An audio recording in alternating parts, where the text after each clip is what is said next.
I've got two challenges for you today. One, if you don't strike the ball better with your iron and your driver, this works with both clubs, after you've watched and tried this video, I'm going to be shocked. So challenge one is I want you to challenge that.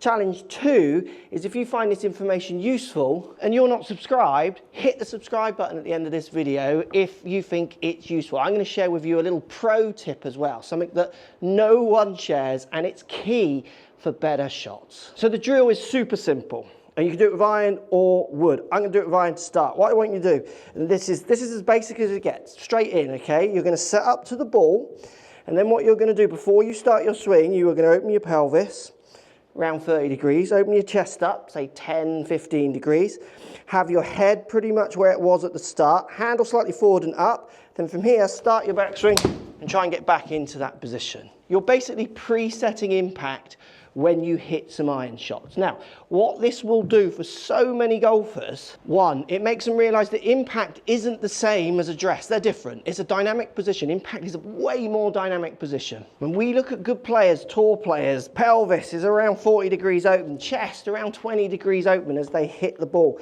Pushing yourself into these dynamic positions before you start to then swing and hit trains people to have a few different speeds of how they align everything. So one, it gives them the feeling of where they're trying to get back to, which is really positive for so many golfers. Two, by having this little preload forwards, it actually makes them pull the club back. The grip goes back a little bit faster. The hips, the shoulders, everything tends to sequence a bit better because remember the hips are more open than the shoulders. So the shoulders are going ahead of the hips as they pull back. It starts to sequence things. Better sequence leads to better club pass leads to straighter shots and better strikes. Preload, turn, try and get back in there and through there.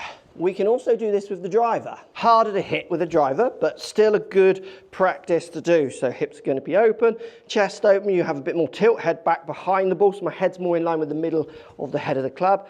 Turn back, turn through. It'll change your angle of attack. It'll change your club path. It'll change the way you think of your golf swing. So I'm going to show you what pros do now because they're doing this. And this is what's really interesting. Now, if you're finding this information useful, remember hit that subscribe button. That was the challenge. And don't be afraid to like the video and let me know you want more tips like this. Pros are doing a version of this. Amateurs are not. Yet, when they play, there's a small version of this that pros are doing. When we look at the best in the world, look what happens. With the iron, the average tour player has pelvis and chest in the positive. That's rotated that way. The multiple tour winner or multiple major winner in the blue with his driver, hips and chest are preloaded that way, which people would call open. The actual biggest difference is the pros are dynamic. Amateurs are not. In many ways, not dynamic with their strikes, not that dynamic with their golf. They're not dynamic. They're often locked into thinking there's an exact place to stand.